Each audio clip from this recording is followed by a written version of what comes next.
and talented Julienne Irons. I just want to say thank you for being a guest on my talk show. Hey, it's my pleasure. Now, for people who want to know what uncensored is, uncensored's my way of showing people that even if we're learning disability, I can still overcome controversy and reach my goals in life. At the same time, I'm able to turn myself into a perfect example for people out there dealing with a learning disability, whatever disabilities they have, that you should never label themselves or have people label them, and you should prove to them you can still amount to something no matter what. No matter what? Now, with that being said, a half-hour, 45-minute conversation. You have as much time as you like, and it's completely whatever you want to do. Sounds good. So starting off, well, what do you want to talk about, or what can you tell us about yourself? I'm going to give you the open floor. You can do whatever you want to talk about. Well, what do I want to talk about? I don't know. I mean, just to say a little bit about myself for you, so you know, I'm a working actor here in LA. I'm a producer and a writer as well, so I produce a couple of different projects. One that I'm working on now, which is really fun, called Quirk Me Over. It's amazing, fun web show, and as you tell by the title, Quirk Me Over, it's really about being quirky and, like, living your best quirk, like, embracing the quirkiness within, because we're all quirky, and we all have quirks, and it's rather than hiding them away, the show is all about bringing them in. So it's kind of like a sketch show. Nothing really that you've seen on the web thus far, but it's pretty cool. Then I have another show that I've been creating for the past 3 years or so. That just got picked up by producers. This company called Backseat, and they're shopping it around they will be shopping it around to networks for us. In the next few months, so I'm pretty excited about that, and just like living my life and enjoying the LA sun while everybody's out in the cold on the East Coast. I'm from Jersey, so I know my family and friends out there are kind of suffering right now. Meanwhile, it's like 80 degrees and beautiful every day here. But I'm pretty happy. I'm pretty blessed. I'm grateful. I'm grateful for where I'm at and what I'm doing and who I'm doing it with. Especially you, Mr. Keith Andrews. Well, first off, not to be rude, I just had to drink some water. I just did an interview before I called you, and I want to change the format. Oh. And before we get into that, I want to answer a couple questions you mentioned. I would love to work with you if that's a possibility. Yeah.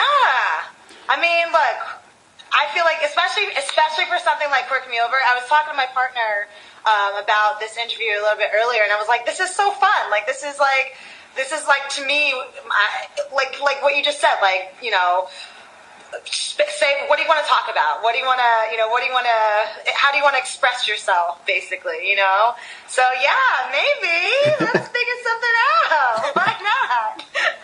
And if you're always looking for a roommate, maybe I can get, like, a studio and actually, create a partnership at the same time, but at the same time, you're like, you know what I mean? It's like, and then try and take advantage of you or move in on you. But I'm like saying, hey, maybe you would like to be my co-host. Co-host! That sounds like fun. I made up my mind. I want to change the format. Season 1, I asked people questions like, and it doesn't matter white, black, Spanish, it doesn't matter. I ask questions like, where do you stand on the race card? Where do you stand on gun control? Where do you stand on legalizing marijuana? That's okay, I did 100 of those. Enough. Time to do something different. And now I'm doing something like this. It does answer having a normal conversation. That sounds great. And now it's gotta get to the point of like, okay, enough. Now how can I take that to the next point? And it's like, well, yeah, sorry, I didn't mean to interrupt. No, it's okay. No, the sound keeps cutting on and off, so I'm trying to grasp what you're saying in between that. But I hear you totally. That makes total sense. That's like about transformation, though, isn't it? That's like true.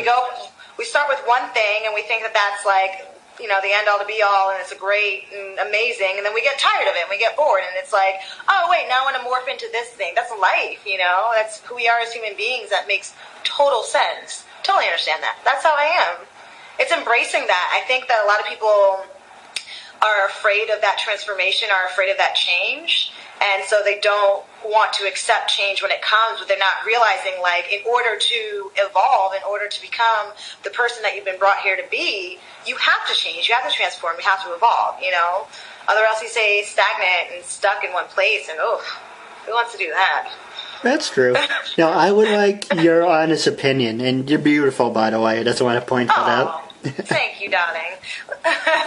If I said to you, when we're doing an interview, by the way, you're going to be joined was a guest, would you think that's kind of a shitty thing to do because I sprung it on you on the last minute? Or do you think, okay, I understand he has a talk show and he wants to keep it professional?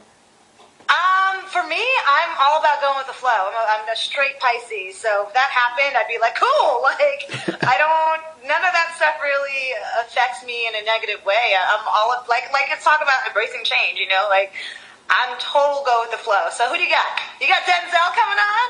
Is Denzel going to be your guest right now? Because that would be cool. Yeah, that's me, hypothetically, because I got into an argument.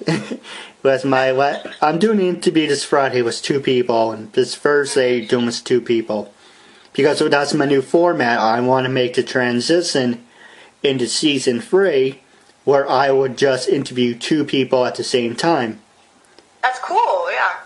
And I talked to this girl. It's like, I didn't tell them. I should have told them, but I was afraid that she was going to say no after saying yes.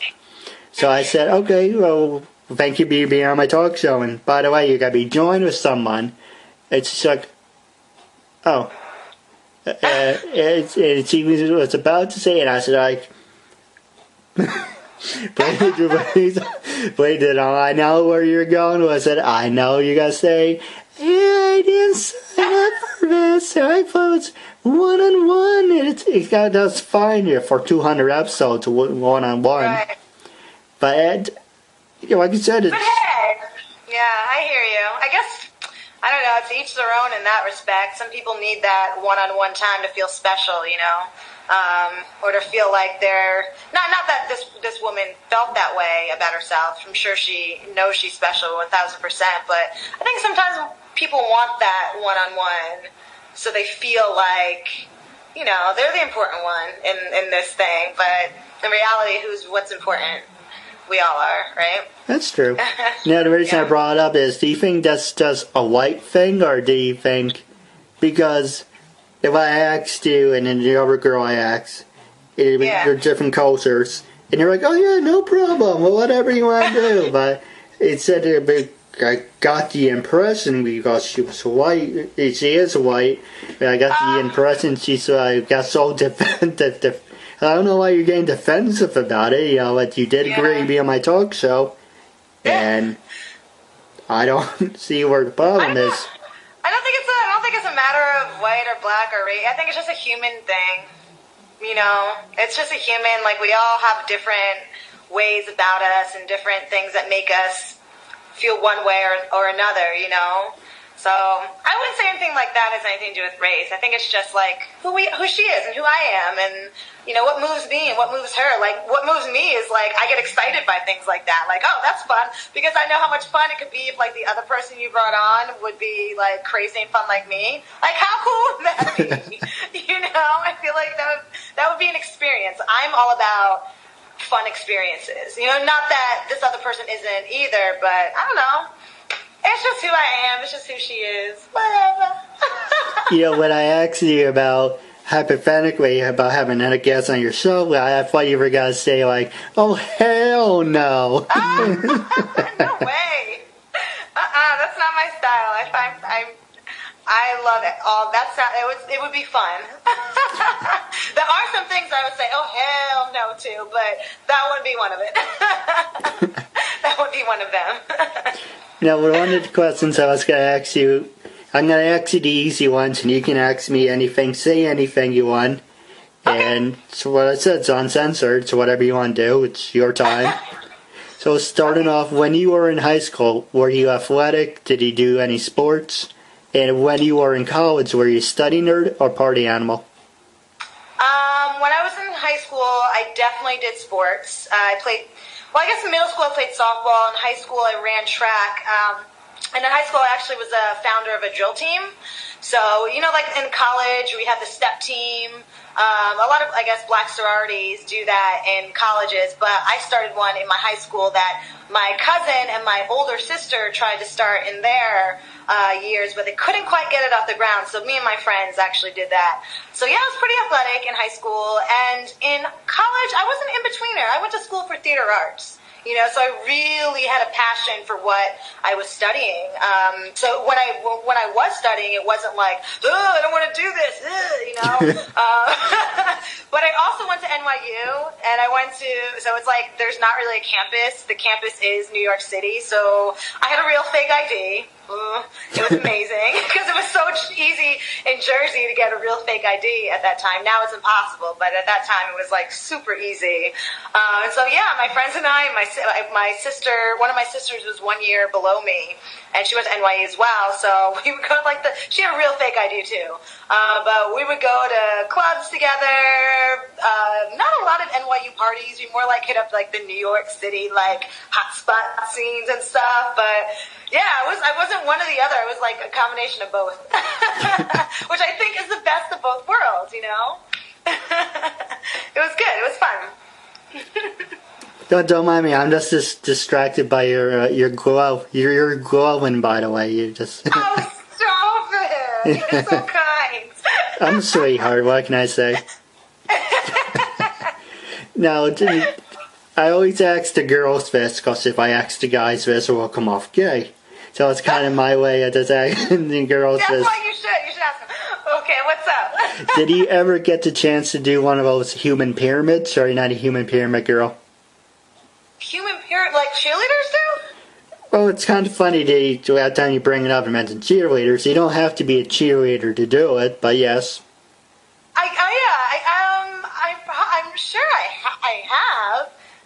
I guarantee you, I don't remember it right now, but I guarantee you I had some wacky acting teacher, like, in New York who was like, okay, guys, we're going to all do a human pyramid today, and we all did it, but, like, I'm sure something like that has happened before. I just can't remember it, maybe for good reason. Yeah, I love that stuff. I know, I'm a loser. You're not a loser. I'm a loser. I'm a nerd. I'm the biggest nerd. If you only knew. Now, you mentioned you're from L.A. What brought you to L.A. from New Jersey? Well, I was going to, like I said, I went to NYU, and shortly after I graduated, I started to get really claustrophobic in the city, and it just started to sort of. I didn't really have a tribe out there. I didn't have a lot of friends. I was acting, but I didn't feel necessarily like that was where I needed to be.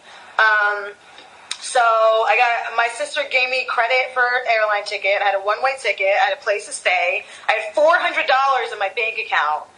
And I got on a plane and I came to LA because it was just calling me. And it was the best decision I could have made for my life because I have my tribe out here now. One of my other sisters lives out here as well, and it's like I've been able to create so much in this environment. There's something about LA that's totally healing and like powerful and has this creative energy to it. So not that New York doesn't. New York totally does, but for me and who I am, LA kind of drives that a little bit more, you know. So. Yes, that's why. Well, if you want to hook me up, I'm always looking for good friends. Yeah, I am too. You can be a part of the tribe. I would love that. Now, the next question I was going to ask you is, taking me up on the offer, would you like to be my co-host, or you have your own projects keeping you busy? Well, It depends, because I do have a lot of projects happening right now, especially this one show that I'm producing, Quick Me Over, which in the next few weeks you'll start to see stuff for it, so look out for it. I think it just depends on where life goes. I'm never one to say, like, no to a fun opportunity, you know? But I feel like that's something, like, we could sit down, we could talk about and see where your head is at and see where my head is at, and, like, if we can, you know, gel together in that way. If that, you know, if it flows there. I'm a flower, so let's see what happens. All right. I don't mean to impose on you. I apologize. It's not, that's not, you're not imposing. You're asking a question, and I'm open to it, you know? Just gotta see what happens. Yeah. That's true. Now, when you mentioned it back into L.A., did you get used to the earthquakes, or never got an earthquake? Yes. Have I felt earthquakes, was the question? No, have you ever felt one, and did you get used to it? Well, I don't know if I can say I've gotten used to them. They don't really happen that often. Like, my mom is always like, look, my mom's from Jamaica, so she's always like, oh, the earthquake! Like, an earthquake happens in Santa Barbara, and she'll call me and be like, Lord have mercy, are you all right? And I'm like, Mom, I'm like, 2 hours away from Santa Barbara, we're good, you know? But yeah, you know, the last time that it was kind of scary, we just shake. We're shaken, you know, like I've never been in one so bad that I was like, oh, the world's gonna come crashing down. So it's just been like, we're shaking. And I got Luigi with me, and I'm like, oh, all right, well, he doesn't even care. He's still asleep. Like, nothing phases him. Like, so I love, like, usually if Luigi's still asleep, then I'm okay. It's like not that bad. I'll tell you two funny stories. Yeah. I remember back in '97 we first got our, well, I don't know if it's official, but for us, because we've been up here for 27 years, it was our first... Tell me where you are again? Oh, 27. No, so where are you again? Oh, New York. Oh, you are? Oh, Georgia. Okay, yeah, I remember now. Sorry. And so we've been up here for 27 years, so I guess it was the first time for us. We had this tornado in '97, and we're all in the basement, and my brother's holding his cat, my sister's holding her cat with her boyfriend. Oh my god, this is gonna happen, oh my god, what's happening? And my dad, it's out cold. He said, I'm going to sleep. And he was out cold. We were all in the basement saying, please God, don't let this happen. And where's Dad? Oh, he's sleeping upstairs. And a house can fall on him. He wouldn't care, be in a deep sleep. Oh my gosh, that's hilarious. But, like, you know, I feel like if something scary is happening, I probably feel like I'd want to go to sleep too. It's like a defense mechanism, you know? Now, the guest I called him a host, but yeah, that's where my mind is. My mind's always constantly processing. But the guest I had before he's a comedian, and he said one of the things he wants to make is a black math class. And it's like, you type it in, and it will tell you where your races are. As okay, so for example, if I type in my race, white, it says don't come in this area after 5 p.m. Oh, I heard about something like an app or something. Yes. That's so silly. I feel like people take all that stuff so, like, I don't know, I'm not, because I'm very, you can tell, like, I'm ethnically vague, like, I'm not, my family's very mixed, it's interesting. I have this one friend who's always like, wait, you're not black, you're this, or you're that, or you're, and, you know, I check the black box, but, like, my family is so mixed up. So when it comes to things like race, I see so many different people from so many different races doing the same thing or not doing the same thing. I don't know. I'm not as fazed by race that I think a lot of people are. You know what I mean? Right. Yeah, a lot of people still are. And maybe that's because I live in LA now, and like LA, so like, you know, liberal, and you know, like where everybody is kind of friends with everybody else. Not so middle America, I guess, but I I don't know. I understand, obviously, that racism and things like that exist, obviously. I'm not ignorant to that, but my world is so different. I don't see it on a daily basis, you know? It's interesting. I don't know. But, like, so I'm always like, when people want to create apps like that, it always sort of shifts me a little bit. Because I'm like, oh, wait, do we really need that? You know? Like, why? But I understand the humor behind it, you know? I don't know. Can you hang on for 1 second? Yeah. I'm sorry, my cat, it's crying. He wants to come in. Aww. Hello, The cat is crying. It's so weird. I'm sorry. Yeah, no problem. Here, I got it. You were showing us your dog, so here's Mr. Oh! What's your cat's name? Mr. Molly. Mr. Molly! This is Luigi. Hello, world. Hello. What type of dog do you have? Luigi is a Jack Wawa, I think. I got him from the shelter, so I think that's what he is. He's got like a lot of, he looks mainly Chihuahua, but he's got a lot of Jack Russell tendencies and characteristics to him, you know? So I call him my little Jack Wawa. He's my little nugget. It's my pal. Do you have any funny dog stories you would like to share? Any funny dog stories? Oh, God. I don't know if they're funny, but Luigi is such an interesting character. Like, he just drives to anybody's energy, you know? So, like, if there's, like, he's usually nice to everybody, every human being. Dogs, on the other hand, like, if the dog is mean, then he'll be mean. If the dog is nice, he'll be nice, you know, et cetera, et cetera.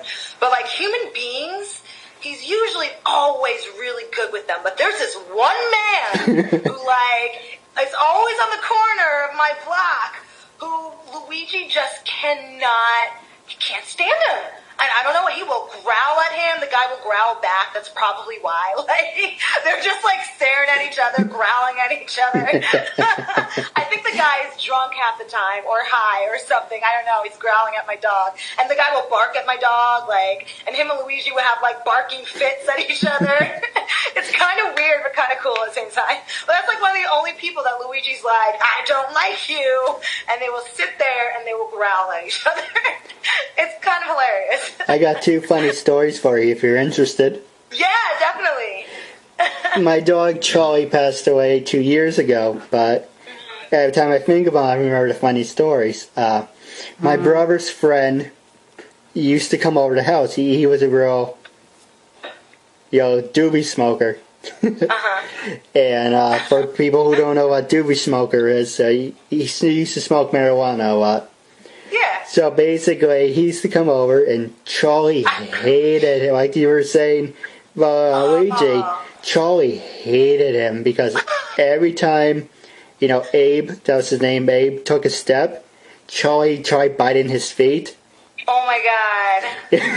So every time he took a step, Charlie was like, and he said in your room, said, hey man, what's wrong with your dog? So he used to hide Charlie in the room when he used to come over. What kind of dog was Charlie? He was a toy poodle. Oh, little cute little nugget he was, huh? Aw. Wait, what was your other story? One was about Mr. Molly. These cats are really dangerous. One question I was going to ask you about, do you believe in reincarnation? If I hesitate, I apologize. That's one part of my disability I'm trying to hide. No big deal. You don't have to apologize. It's all good. Mr. Molly, my buddy, he has a real thing, and it's true, he came back as a person. Because he would say hello, he would say no. He's so long and lanky, he's able, we get the handles, the flip ones. So he's so long and lanky, he can open the door. So, we were getting the floor done. I basically was up to us again, do you want to do the kitchen or you want to get new floors in the bedrooms? let's get new floors in the bedroom. That'd be easier. So we didn't tell him. We told him, okay, the cats are in the basement. Don't let them out. Okay, and we locked the door because Molly opens the door. And that's part of the story. So the guy was doing his work, and he heard no, hello, and he thought there was someone in the basement. So he opened the basement door, and all the cats came running out. Oh my God! So he scurried them all up, and he put them back in the basement. We didn't tell him that Molly knows how to open doors, so as he said, okay, the cats are back, in the basement, the handles start, and the door opening was, son of a bitch. Oh my God, what an interesting cat. Actually, it's a funny story. He's the only cat that did pull out his own catheter. Because he had a kidney stone, and the vet says, out of all the cats I ever worked on, he's the only one who knows. He was persistent. I do not want the catheter, so he kept pulling it out, and so they had to put the big. He used to be a human in his past life, so he knows. And that's funny because it's funny you should say that. The vet's like, yeah, when he was checking him out with the stethoscope, it's like, yeah, he has human eyes. There is, tapped on his head, there is someone definitely in there. But he's my best friend. He does everything with me. Where did that name come from? Well, we had 6 cats, and but we can get to that in a couple minutes. But where we got Mr. Molly, we were thinking about what name to give him. And I was like, well, there's this woman, WWE diva, named Molly Holly. Why not just name her? We thought it was a her. So we name her, well, we need a woman name. Name her Molly. Funny story about that. When we went to pick him up from our first vet, he said, oh, you're here to pick up Mars. Oh, Mars? No, we're here to get Molly. Yeah. Mars. Oh, who the fuck is Mars? And then he's like, yeah, Molly. See? Oh, he has a dick. So basically, we gave all our cats female names, but somehow they turn out to be males for the most part. Oh, well, that's a great name, Mr. Molly. I love that name. What a cute little cat. I had a cat once. His name was Fat Kitty. Or his name is Fat Kitty. He's with my one of my pals now, because I'm not really a cat person. It was like an ex-boyfriend's cat that I ended up, taking, and Fat Kitty and I, we got along, but we didn't really get along. So he's much better with my friend Andy. And Luigi's much better with me. Well, is it a male-female thing? Is Luigi a guy or a girl? Luigi's a guy, and Fat Kitty is a guy too. So I'm not a cat person. I mean, I could deal with cats, and I could probably live with a cat, but they would have to be a really nice cat. Like, Fat Kitty was a little bitch. He was so mean, and I can't. And he was so fat too. He is one big boy. I have to show you. Sorry, I didn't mean to interrupt. Oh, no, it's okay. That's good. No, I was just saying, he's like maybe 3 times the size of Luigi. Like, he's just a big cat. I have to show you a picture of Leela. Yeah, he's another one that we were, he was supposed to be a female, but he turned out to be a male. It's really funny. When he got him, he's this tiny little poof ball, like cotton ball, but he had this long tail he used to wrap around himself. Now he's like, the cat you have, he's big and huge, and I thought fat people were supposed to be happy and jolly. He's not. He's but I think he's better now in his old age. Like, so my friend had a baby, and he says that Fat Kitty is great with the baby. Like, the baby will pull on Fat Kitty's face and pull on Fat Kitty's fat, blubbery stomach and, like, just yank on him, but Fat Kitty just lets him do it, you know? He doesn't do anything back, so that's kind of cool. He can be a nice cat, I guess. But I guess in his old age, he's like, I'm too old to be mean. I'm going to be a nice cat now. Perhaps. You know, one funny story I always remember Charlie, and talking about fat cats, I have one. I promise I will send you the picture of Leela. And Charlie was 16, and he was old. He was about 510, and he had a lot of energy. And one of the things, the cat enjoyed this, and he misses this, but Charlie used to rape the cat. He what? Charlie used to rape Leela. Oh, poor girl. Not at all. Leela would ask for it. He would purposely come over, nudge, smack Charlie, and turn around. And we came back. So it wasn't really rape then. It was consensual comfort between two cats. We came back one day, and we also have another dog. If you heard barking just now, her name is Fifi. So we came back one day from the mall. Both when Charlie and Fifi are working, humping away on Leela, and my dad says, "What the fuck is this? Get out of here! It's not a person movie." Animals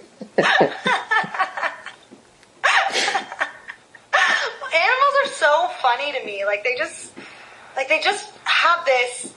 They all have their own pure personalities, you know. Like, no, I heard this story once of this lady this couple who like was cloning their dog. They wanted to clone their dog, and it's the weirdest thing to me. Like, just get a new dog. Like, it's not going to be the same dog. It's going to have its own personality. It's not going to be Fido, you know. It's going to be like another dog. Why do you want to clone it? It's weird to me. That's a weird thought. Imagine cloning Mr. Molly. Like, we thought about it, but you know, we wouldn't really do it because, like you said, it won't be the same animal. No, it won't.